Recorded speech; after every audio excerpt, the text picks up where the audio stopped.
오늘 말씀의 제목은 먼저와 덤입니다. 먼저와 덤이라는 이 제목은 마태복음 6장 33절 말씀에 있습니다. 같이 한번 암송해 보겠습니다. 그런즉 너희는 먼저 그의 나라와 그의 의를 구하라. 그리하면 이 모든 것을 너희에게 더하시리라. 아멘. 다 암송하시네요. 주님은 여기서 우리가 먼저 구할 것과 덤으로 더하여 주실 것을 말씀하셨습니다.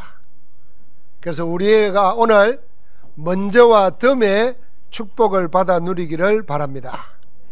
주님은 공생애를 시작하시면서 가장 먼저 무리에서 제자로 우리의 생각의 기준을 바꾸라고 하셨습니다.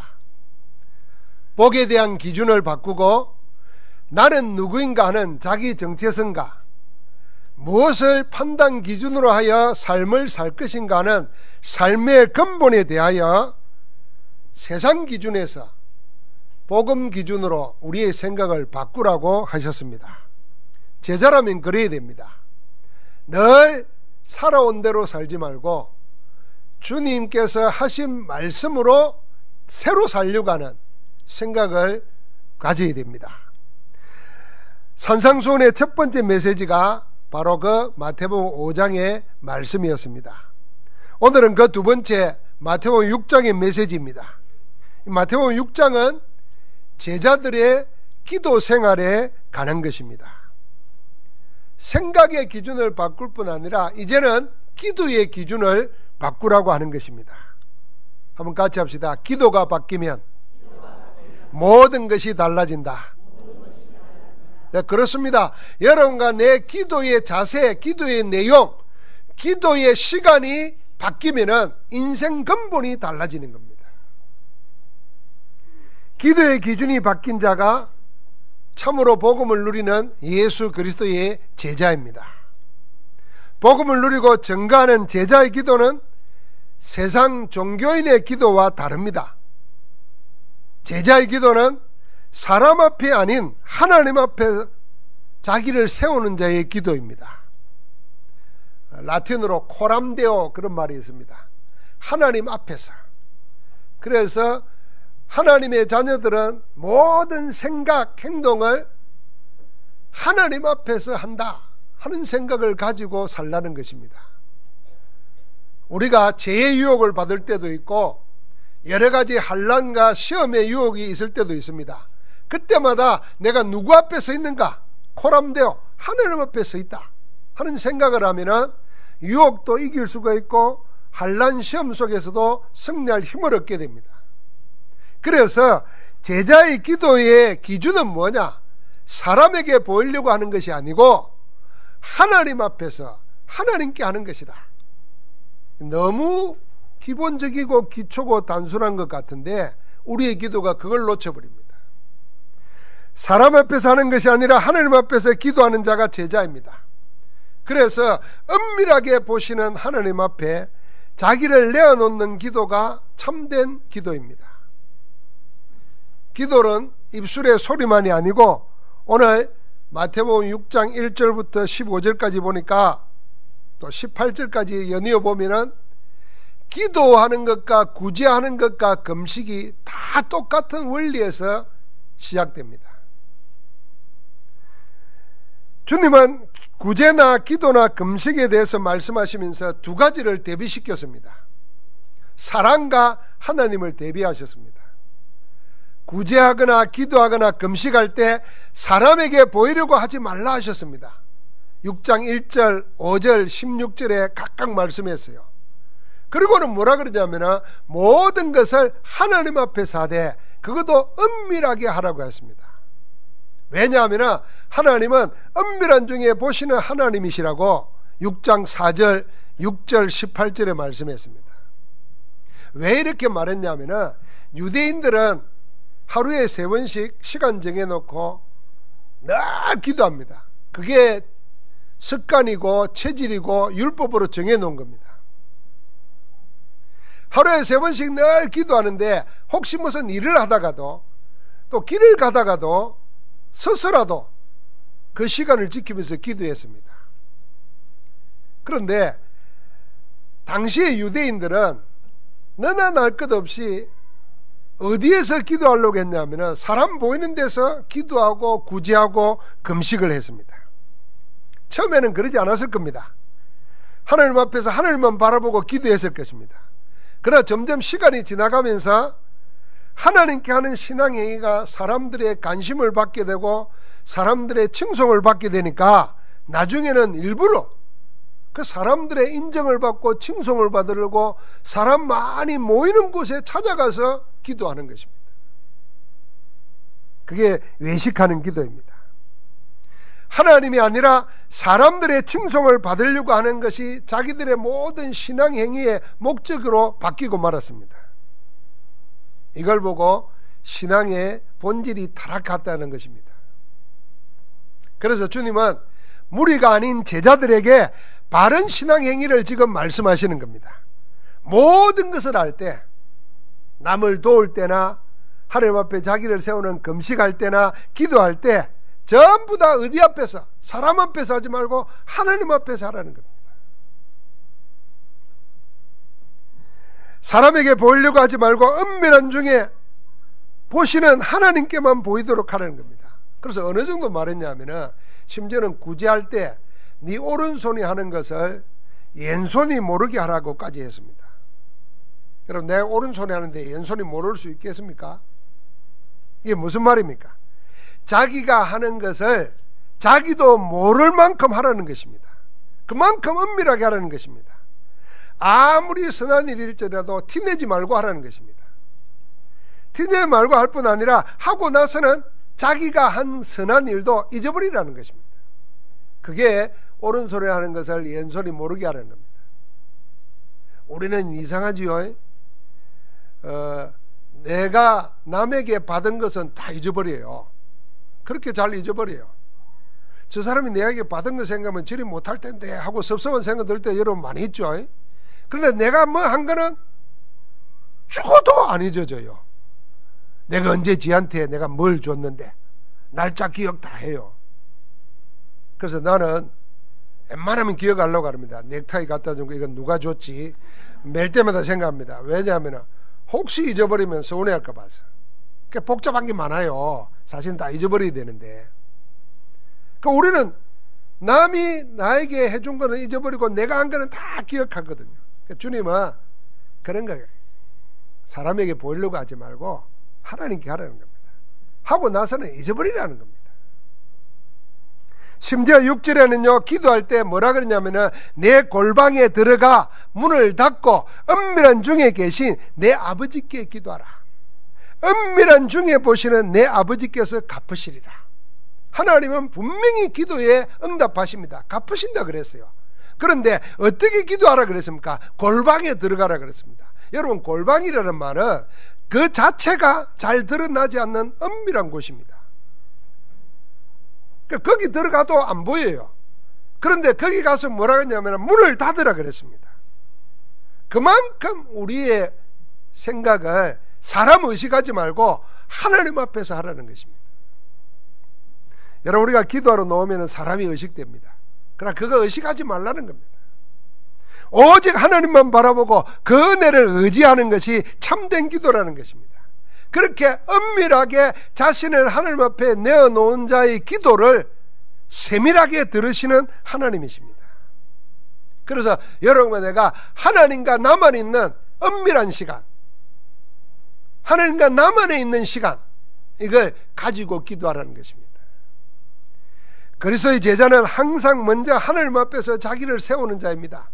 하나님 앞에서 생각하고 하나님 앞에서 행동하며 사는 자입니다. 제자는 사람을 먼저 의식하고 행동하는 자가 아닙니다. 항상 하나님과 하나님을 먼저 생각하고 하나님의 가장 원하시는 것이 뭔지를 먼저 생각하고 움직이는 자입니다. 우리 모두 하나님 앞에서 자기를 내세우는 그리스도의 제자로 세워지기를 주의 이름으로 축복합니다. 그 제자의 기도는 그 중심에서부터 하나님 아닌 다른 것과는 비교하는 것을 용납하지 않습니다. 제자는 세상이 하나님으로 섬기는 제물과 섬겨야 할 한 분 하나님이 다르다는 것을 아는 것이 제자입니다. 그래서 하나님과 재물을 겸하여 섬기지 않습니다. 제자의 기도는 어떻게 되냐면 하나님과 재물을 겸하여 섬기지 않는 자가 제자이고 그는 기도가 참된 기도입니다. 자, 여러분 한번 생각해 보십시오. 내가 하나님만 바라보고 하나님만 생각하고 기도하려고 하는데 끝까지 쫓아와 가지고 방해하는 게 한 가지 있습니다. 그게 뭐겠습니까? 성경의 주님은 뭐냐면 그게 재물이라 그랬습니다. 돈입니다. 그래서 주님은 하나님과 재물을 겸하여 섬기지 못한다고 오늘 말씀하신 것입니다. 하나님과 다른 무엇, 특히 재물과 겸하여 섬기는 자가 성경에도 많이 나와 있어요. 그 중에 마태복음 9장에 보면은 청년 부자가 나옵니다. 아름다운 청년입니다. 왜 아름답다고 말하냐면은 돈이, 청년인데 돈이 맞아요. 젊을 때 돈이 많으니까 뭐 부러울 게 뭐 있겠습니까? 겁날 게 뭐 있겠습니까? 그런데 이 청년의 마음속에는 영적인 갈구가 있었습니다. 내가 어떻게 하여야 영생을 얻을 수 있는가? 이게 그의 관심이었습니다. 말하자면 많은 돈을 가지고 있는데 돈으로 해결 못한다는 문제가 있다는 것을 알은 것입니다. 그게 영생의 문제고 영혼의 문제입니다. 그래서 주님께 찾아와서 내가 무슨 선한 일을 해야 영생을 얻을 수 있습니까? 하고 물었어요. 그랬더니 주님이 십계명에 인간이 할 수 있는 걸 다 말했습니다. 부모 공경하라, 살인하지 말라, 거짓말하지 말라. 다 말하니까 이 청년이 뭐라 그러냐면요, 그건 내가 어렸을 때부터 다 지켰나이다. 나는 이 말씀 읽다가 두 손 들었어요. 이렇게 말할 수 있는 청년이 있겠냐 말이에요. 이 청년은 그런 면에서 아름다운 청년입니다. 돈 많지요. 어릴 때부터 율법에 충실했죠. 깨끗하게 살았습니다. 그래서 지금도 돈을 내세우고 행사하는 게 아니고 영적인 갈구를 가지고 주님 앞에 넣은 겁니다. 주님이 답을 주었습니다. 네가 온전하고자 할진대 내 소유를 팔아 가난한 자들에게 줘라. 그리하면 하늘의 보화가 내게 있으리라. 그리고 와서 나를 따르라 그랬습니다. 저 같으면 이리 말 안 해요. 그 돈 가지고 내 따라와라. 그럼 내가 줄게. 이랬을 거예요. 근데 주님은 그걸 딱 가는 자에게 나눠주고 돈이 그 문제 해결 못한다는 걸 이야기하는 겁니다. 그리고 나를 따르라 그랬습니다. 답을 주신 겁니다. 그런데 그 아름다운 청년은 그 말을 듣고 근심하며 주님을 떠나갔다 그랬습니다. 이 청년은 겉으로 보면은 부족함이 없는 청년이고 아름다운 청년인데 실상은 그 속에 재물을 하나님과 겸하여 섬기고 있는 겁니다. 그래서 다 팔아 나누어주고 나를 따르라 할 때 주님을 따르지 못하는 것입니다. 마치 가룟 유다와 똑같은 것입니다. 우리 주님은 보물, 재물, 돈의 위력, 돈의 힘을 잘 알고 있습니다. 그래서 마태복음 6장 21절에 내 보물이 있는 그곳에 내 마음도 있다 하셨습니다. 그래서 너나 나나 할 것 없이 사람의 마음은 어디에 가 있냐면 보물에 가 있기 마련입니다. 그래서요, 여자들은 보석 주면 좋아합니다. 아, 그런 거 모릅니까? 보석을 줘야 좋아해요. 이미테이션을 줘도 좋아해요. 보석이라면은. 근데 남자는 안 좋아할 것 같아요? 좋아합니다. 왜냐하면 그게 돈이기 때문입니다. 돈의 힘을 알아요. 그래서 주님은 우리를 보고 뭐라 그러냐면 내 마음이 가 있는 그걸 너희를 위하여 어디에다가요? 하늘에다가 보물을 쌓아두라 그랬습니다. 이 말은 하나님이 돈을 내한테 내놓으라 그런 말 아닙니다. 우리 하나님은 우리의 돈이 필요치 않습니다. 우리의 마음이 있는 돈을 하늘에 쌓아두라. 그 말은 무슨 말이냐면 우리의 마음을 한 분 하나님께 두라는 것입니다. 우리가 이 세상을 살아갈 때 모든 것은 다 한계가 있고 변하는 거 변질됩니다. 그러나 항상 살아있고 항상 역사하시는 하나님과 내 마음을 두라. 그래서 내 마음을 두는 보물을 하늘에 쌓아두라고 한 것입니다. 그러면서 주님이 24절에 이렇게 말한 겁니다. 너희가 하나님과 재물을 겸하여 섬기지 못하느니라. 이 말씀은 또 무슨 말이겠습니까? 하나님 외에 다른 것을 하나님의 위치에 두지 말라는 것입니다. 하나님 아닌 다른 것을 하나님의 위치에 두는 걸 보고 우상숭배라는 것입니다. 그래서 형상을 만들어 놓고 거기에 복을 빌고 절하는 것은 아주 미개한 것이고, 그런데 오늘날 그 미개한 사람이 현대사회에 너무 많다는 걸 알아야 됩니다. 그렇지 않은 사람은 자기 마음속에 눈에 보이지 않는 형상을 만들어 놓고 그걸 하나님의 위치에 두고 있습니다. 모든 인간이 동일하게 두고 있는 게 뭐냐면 그게 돈이고 재물이라는 겁니다. 세상 살아갈 때 하나님도 좋고 세상도 좋고 복음도 좋고 우상도 괜찮다, 그런 식으로 믿지 말라는 것입니다. 하나님이면 하나님이고 돈이면 돈이지, 하나님도 돈도 다 좋으니 다 가지겠다는 식으로 신앙생활을 하지 말라는 것입니다. 사람은 마음은 하나이기 때문에 한 마음에 두 주의를 못 섬긴다는 겁니다. 그래서 하나를 미워하면 하나를 좋아하고 둘이 싸우기 때문에 안 된다는 겁니다. 그래서 재물과 하나님은 같이 못 섬긴다는 겁니다. 그래서 우리를 보고 우리의 마음을 하나님께 두라는 거예요. 보물을 하늘에 쌓아두란 말은 하나님께 마음을 두고 하나님만을 섬기라는 겁니다. 그러면 우리가 살아갈 때 돈이 필요 없습니까? 어떻게 해야 되겠습니까? 그럼 예수 그리스도 믿으면서 신앙생활하면서 물질은, 돈은 어떻게 생각해야 됩니까? 그 기준이 바로 서야 하나님만 바라보는 기도가 바로 된다는 것입니다. 하나님과 돈은 다릅니다. 이거부터 알아야 됩니다. 하나님과 재물을 다르게 대해야 된다는 것입니다. 여러분과 나의 섬김의 대상은 하나님이십니다. 하나님만 우리가 마땅히 섬겨야 할 믿음의 대상입니다. 돈이 섬김의 대상이 되어서는 안 됩니다.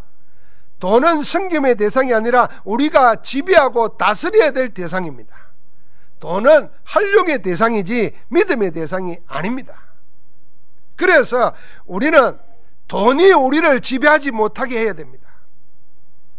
돈이 아무리 필요하고 아무리 힘이 있고 중요하다고 할지라도 돈이 나를 지배하게 만들어서 두어서는 안 된다는 겁니다. 이 말은요, 돈이 많으면 돈에 지배되는 게 아니에요. 돈이 없는 사람이 더 돈에 지배당하고 있어요. 그래서 돈 하는 사람은요, 돈 없는 사람들이에요. 돈에 다스린 말, 꽉 사로잡힌 거예요. 돈 많은 사람도 돈을 쓸 줄을 몰라요. 선한 일에 복음을 위해서. 그것도 돈에 지배당하고 있는 겁니다. 하나님은 우리에게 뭘 말하고 했냐면 돈이 많이 있건 적게 있건 관계없이 돈이 하나님의 자녀인 나를 지배 못하도록 하라, 그 말입니다. 우리는 돈을 지배할 수 있어야 됩니다. 돈을 지배할 수 있는 힘이 있어야 됩니다. 사람은 태어나자마자 자기도 의식하지 못하는 사이에 어릴 때부터 돈의 힘을 배웁니다. 거기에 묶여 자라납니다. 그래서 백일잔치 같은 거, 돌잔치 같은 거 하면요, 돈 집으면 그리 좋아합니다. 부모가, 아이들이. 그나 그 짓게 하는 그것도 웃기지만은, 지난번에 어디 갔더니 뭐 돌잔치인데 행사를 하는데 맡기는 프로그램 중에 하나가 이제 뭐 연필 놓고 실도 놓고 돈도 놓고 뭐 이런 거 놓고는 다 뭐 상징하는 거예요. 그걸 짓는다는 거예요. 그런 퍼포먼스 안 해도 됩니다. 예배하고 축가하면 되지. 뭐 지어가지고 뭐 짓는 게 바로 이러는 거예요. 연필 줍는 거 안 줘요. 고생한다고. 돈 줍는 거 좋아한다고. 그러니까 돈에 어릴 때부터 묶여 자라는 거예요. 돈에 지배당하는 것이 세상살이입니다. 그래서 나이가 들수록 돈이 있든 없든 전부 다 돈의 힘에 눌려 지냅니다.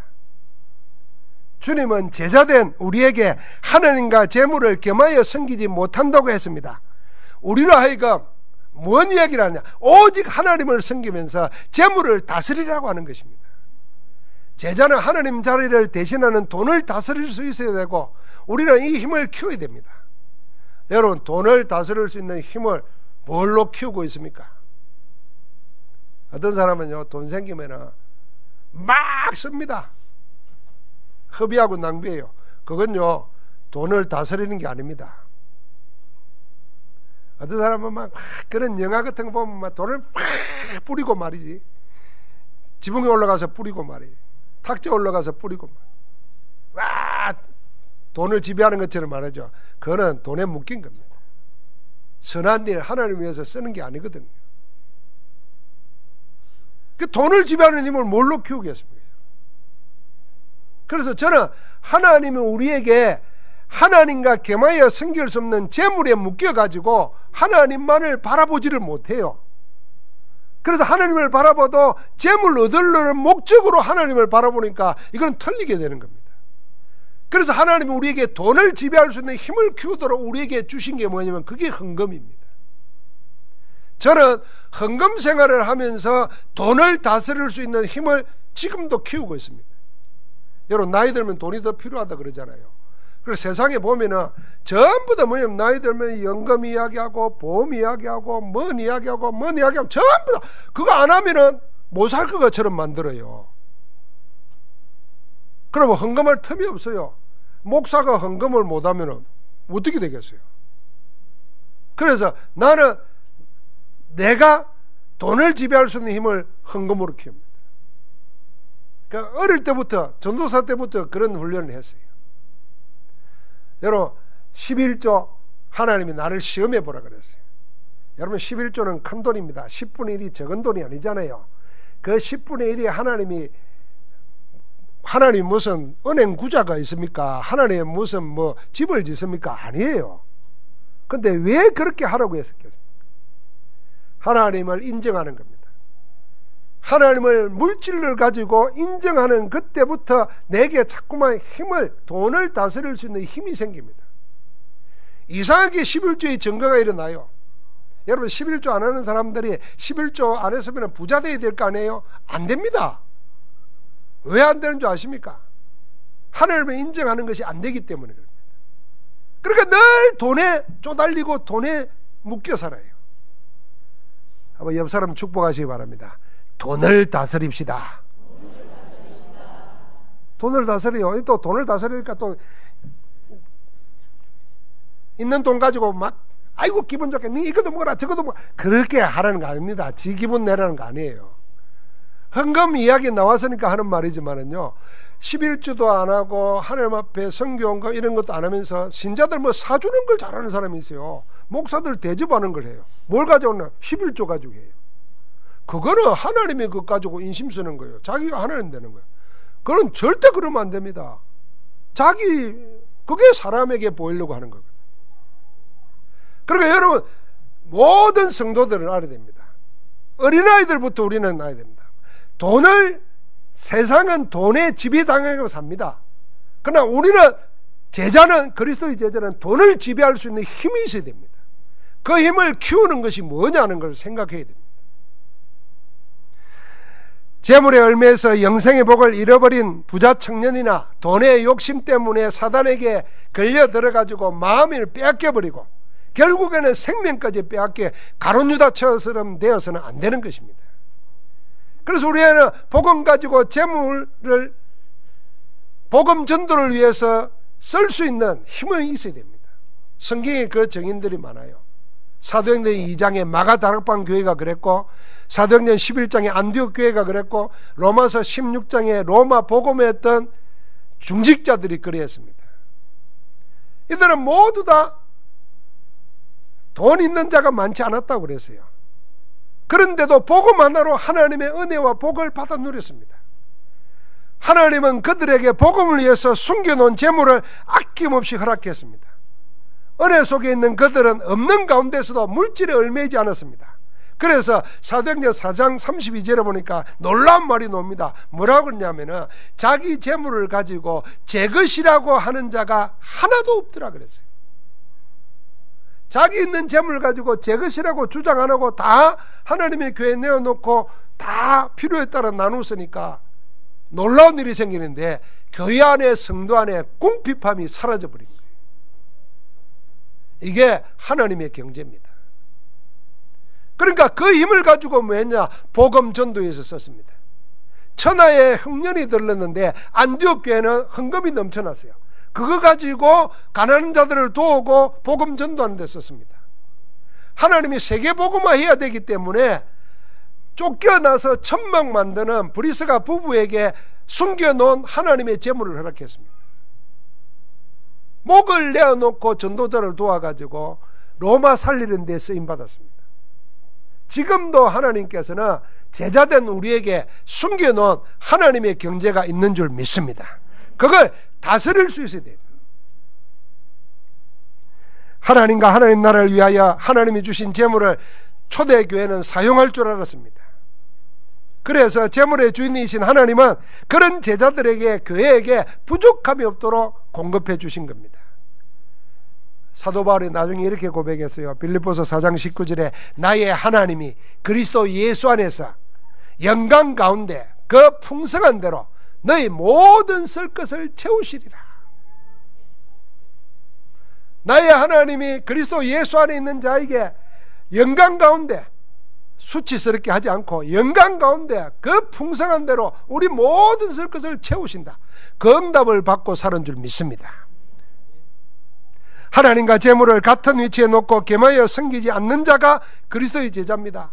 오직 하나님 한 분만을 하나님으로 섬기는 그 사람이 제자입니다. 그런 제자는 하나님을 섬길 때 자기 재물로 하나님을 섬겼습니다. 하나님을 이용하여 재물을 얻으려고 하는 것이 아니고 하나님이 주시는 재물을 가지고 오히려 하나님을 섬기고 세계를 살렸습니다. 여러분, 우리는 어떤 힘을 하나님 앞에 구해야 되겠습니까? 자, 이거 하나님과 재물을 겸하여 섬기지 못한다는 그 내용을 앞에 거와 연관시켜야 됩니다. 기도가 뭔지를 말하면서 사람에게 보이려고 하지 말라. 은밀한 가운데 은밀하게 갚으시는 하나님 앞에서 해라 그랬거든요. 그런데 그 하나님만 바라보려고 하는데 자꾸 방해되는 게 있어요. 그게 돈이라니까, 이 재물이라니까. 그래서 재물을 겸하여 섬기지 못한다. 하나님과 재물을, 그러면서 그 돈을 다스릴 수 있도록 하라는 겁니다. 그러면서 주님은 우리에게 그렇게 하라고 하시는 그 하나님이 어떤 하나님인지 아느냐? 그걸 말씀하는 겁니다. 그걸 오늘 우리가 읽은 거예요. 저 개인적으로는 이 마태복음 6장은 정말 너무나 아름다운 풍경과 같아요. 그래서 제가 답답하고 혹 개인적으로 염려할 게 있고 문제가 올 때는 내 묵상하면서 그냥 쭉 노래 없듯이 읊어가고 읽어가는 게 뭐냐, 마태복음 6장입니다. 읽다가 보면은 내가 하고 있는 근심이라는 거, 내가 애쓰고 있는 게 참 부질없는 거라. 오늘 그 말씀을 하는 겁니다, 주님이. 그래서 제자는 뭐냐면은 하나님이 어떤 하나님인지 알고 섬기는 자입니다. 오늘 25절부터 30절까지 뭐라 그러냐면은 이런 것 저런 것 다 말씀하시면서 이럽니다. 너희는 이것들보다 귀하지 아니하냐? 공중의 새보다, 들의 백합보다 귀하다는 겁니다. 심지도 않고 거두지도 않는데 하나님이 이렇게 입히시고 먹이시는데, 세상에서 가장 부귀영화를 누리고 살았던 대표적인 인물이 솔로몬인데 솔로몬의 입은 옷도 이 꽃 하나만 못했다 이랬습니다. 그런데 하물며 너희일까 보냐. 하물며 누굽니까? 우리가 누굽니까? 내가 누굽니까? 저는 그래 말이에요. 하나님이 이렇게 다 하시는데 내가 지금 누군데 피로 값주고 산 하나님의 자녀 아니냐 말이에요. 하나님이 우리가 죄인 되었을 때, 하나님과 원수 되었을 때, 연약하여 아무것도 할 수 없어서 사단의 종노릇 할 때 예수 그리스도를 우리 대신 죽게 하시고 그 핏값으로 우리를 사단과 죄와 저주 운명에서 해방시켜서 자녀 삼아줬어요. 하나님 볼 때는 보물 중에 보물이 누구예요? 여러분과 나예요. 나. 그 말이에요. 하물며 너희일까 보냐. 그러면서 주님이 이런 말입니다. 31절과 32절에 이 모든 것 너희에게 있어야 할 줄을 하나님은 아시느니라. 여러분, 이 두 말씀을 누구에게 했겠습니까? 오늘 우리가 읽어본 본문에 쭉 보면요, 전부 다 염려하는 자에게 하신 말씀입니다. 염려로 하루를 맞이하고 염려 해결하려고 발부둥 치다가 염려로 밤을 새우는 사람들에게 한 것입니다. 주님은 그런 자들에게 염려하지 말고 생각해봐라, 이렇게 말하는 것입니다. 하나님이 어떤 분이고 너희는 누구냐? 도대체 너희가 눈이 있다면 한번 봐라. 저 공중의 새를 보고 저 들의 백합화를 봐라. 좀 쉬운 말로 말하면 눈깔라 또또가 뭐하냐 이 말입니다. 한번 봐라 봐. 안 보이나? 이 말입니다. 그리고 생각이 있다면, 머리가 있다면 생각 한번 해봐라 이 사람들아, 이 말입니다. 그게 어떻게 자라고 어떻게 믿고 어떻게 사냐 말이에요. 그런데 도대체 너희는 누구냐 말이에요. 내가 너희는 저런 것과 비교할 때도 아니다 말이에요. 너는 너를 모르냐? 주님 이리 말하는 겁니다. 우리를 향한 주님의 안타까움이 그대로 여러분 전달되고 있지 않습니까? 한번 읽어보십시다. 다시 한번 25절부터 34절까지 한번 32절까지만 한번 읽어보십시다. 그러므로 내가 너희에게 이르노니 목숨을 위하여 무엇을 먹을까 무엇을 마실까 몸을 위하여 무엇을 입을까 염려하지 말라. 목숨이 음식보다 중하지 아니하며 몸이 어복보다 중하지 아니하냐. 공중의 새를 보라. 심지도 않고 거두지도 않고 창고에 모아 들이지도 아니하되 너희 하늘 아버지께서 기르시나니 너희는 이것들보다 귀하지 아니하냐. 너희 중에 누가 염려함으로 그 키를 한 자라도 더할 수 있겠느냐. 또 너희가 어찌 어복을 위하여 염려하느냐. 들의 백합화가 어떻게 자라는가 생각하여 보라. 수고도 아니하고 길쌈도 아니하느니라. 그러나 내가 너희에게 말하노니 솔로몬의 모든 영광으로도 입은 것이 이 꽃 하나만 갖지 못하였느니라. 오늘 있다가 내일 아궁이에 던져지는 덜풀도 하나님이 이렇게 입히시거든. 하물며 너희일까 보냐. 믿음이 작은 자들아. 그러므로 염려하여 이르기를 무엇을 먹을까 무엇을 마실까 무엇을 입을까 하지 말라. 이는 다 이방인들이 구하는 것이라. 너희 하늘 아버지께서 이 모든 것이 너희에게 있어야 할 줄을 아시느니라. 할렐루야. 모든 것이 있어야 될 줄을 하나님이 알고 계십니다. 그분이 우리의 아버지십니다. 주님이 이렇게 말했지 않습니까? 그런 것들은 뭘 먹을까 뭘 마실까 뭘 입을까 염려하지 말라. 그런 것들은 이방인들이 구하는 것이라. 이 말은 무슨 말입니까? 하나님 없는 자들은 그러고 살아야 된다, 그 말입니다. 하나님 없는 자들은 오늘 뭘 먹지 뭘 하지 어떻게 살지 내일 어떻게 준비하지 이래야 되는데, 하나님 있는 자들은, 하나님의 자녀는 그럴 필요 없다는 겁니다. 왜요?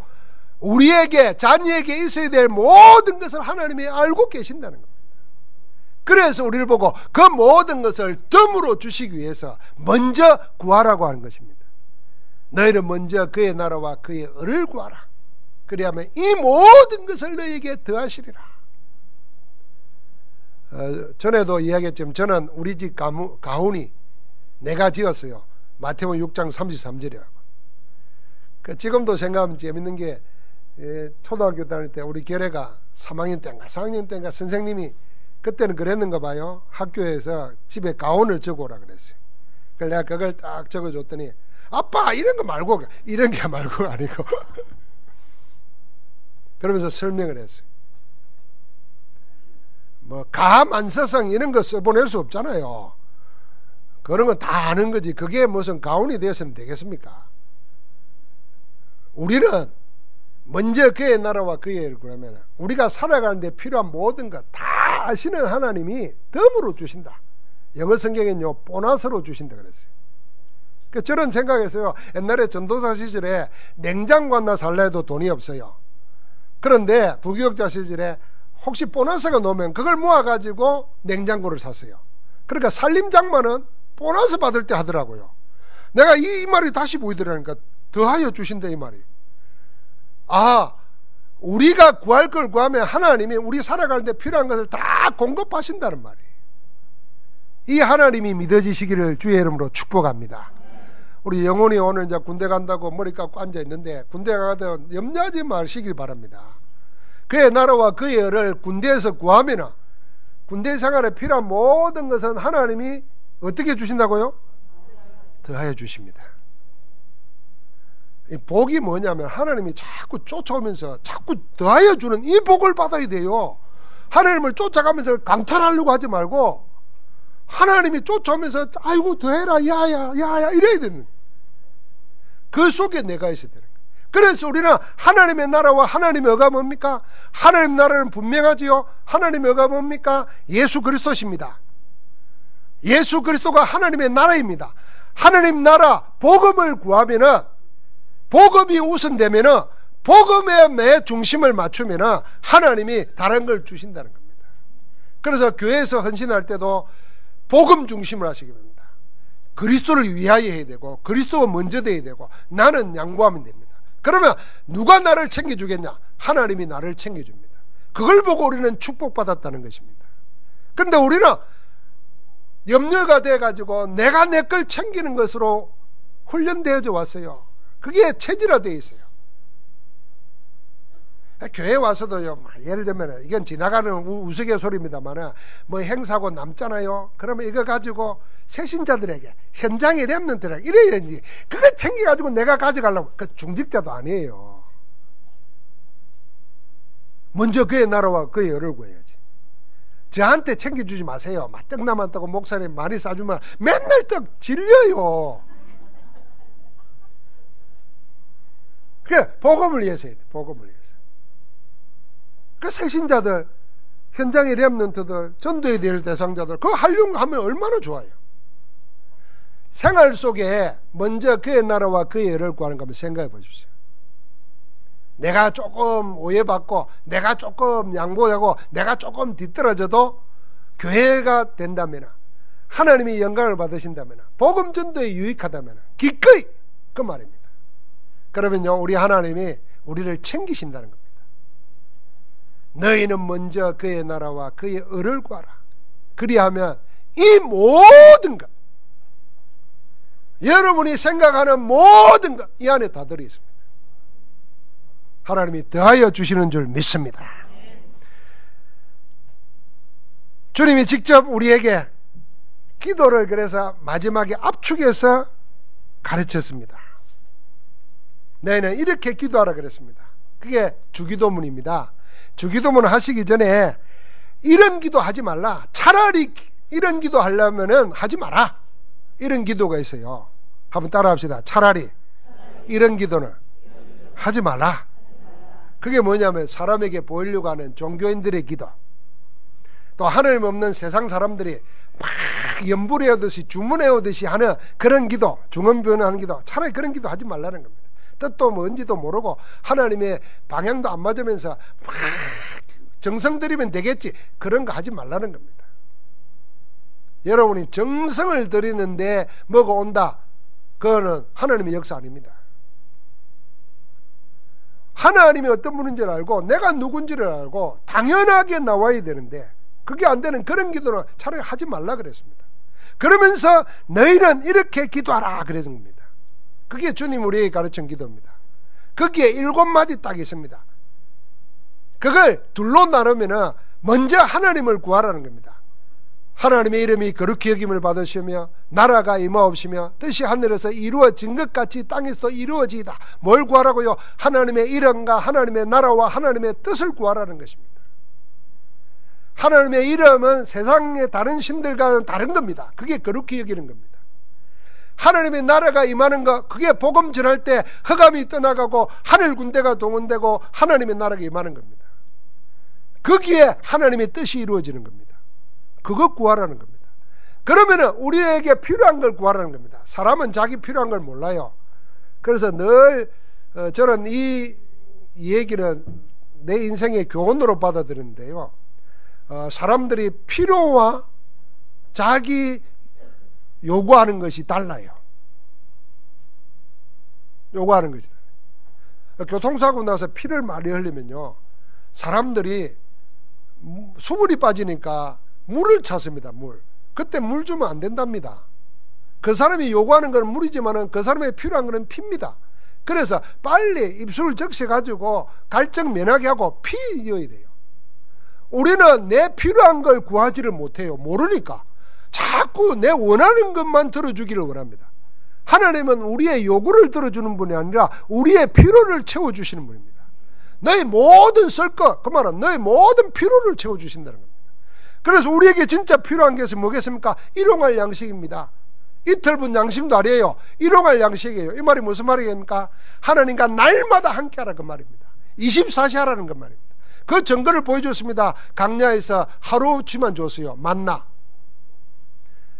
안식일을 위해서는 이틀치 줬어요. 주를 위할 때는 하나님이 그만큼 공급해 주셨다 그 말입니다.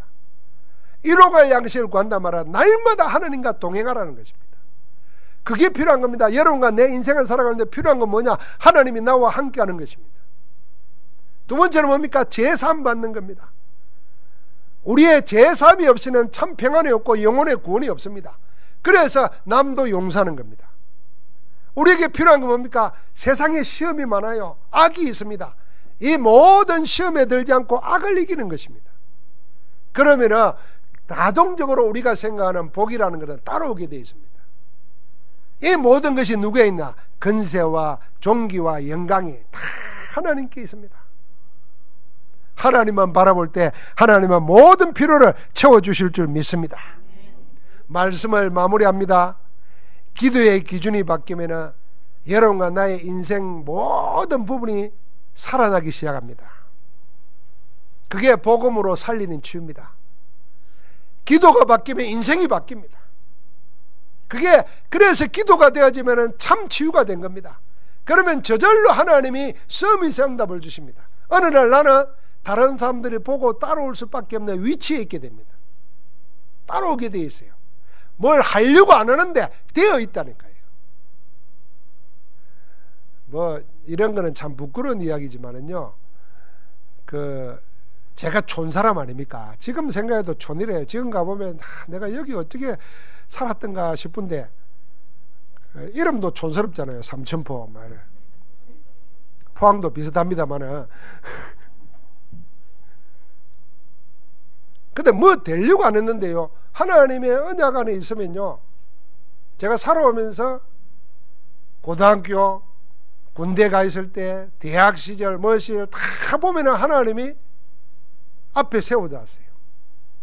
내가 뭐 되려고 발버둥 친 적은 한 번도 없어요. 그 말은 무슨 말이냐면 여러분과 내가 그런 걱정 안 해도 된다는 것입니다. 하나님의 나라와 하나님의 은혜를 구하면 하나님이 어느 날 되어지도록 그 자리에 세워놓는다는 것입니다. 그래서 우리를 정인으로 세우는 겁니다. 반드시 하나님은 그 일을 계획하고 계십니다. 그래서 우리를 보고 기도를 빨리 바꿔버리라는 거예요.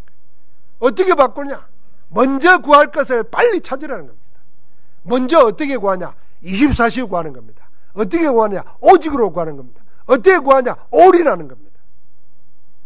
그러면 나는 뭘 먹고 살고 나는 어떻게 살고 어떻게 합니까? 그걸 염려하지 말라. 그래서 하나님을 믿으라는 겁니다.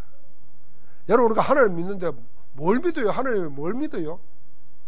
그걸 믿으라는 겁니다. 우리가 그걸 못 믿으면 세상 사람과 다를 게 하나도 없지요. 그러면 믿음의 역사를 모르는 거잖아요. 오늘 하나님께서는 여러분과 나에게 이 먼저에 올인할 때 하나님은 덤으로 줄 것을 어마어마하게 예비해 놓고 기다리고 계시는 줄 믿습니다. 그 정인으로 서기를 주의 이름으로 축복합니다. 살아계신 주님, 은혜를 감사합니다. 우리를 하나님이 원하시는 정인으로 세우시기 위해서 우리의 기도의 기준을 바꾸게 하심을 감사합니다. 세상 하나님 없는 사람들의 주문 같은 기도를 버리게 하시고 사람에게 보이려고 하는 종교인의 허세도 버리게 하시고 은밀한 가운데 보시고 은밀하게 채워주시는 하나님만을 바라보게 하옵소서. 하나님만을 바라보는데 방해되는 것 다스릴 수 있는 셈을 허락하여 주옵소서. 먼저 그의 나라와 그의 의를 구하면서 필요한 모든 것을 채우시는 하나님의 축복 속에 사는 인생 되게 하옵소서. 그 일을 이루시는 주 예수 그리스도 이름으로 기도하옵나이다. 아멘.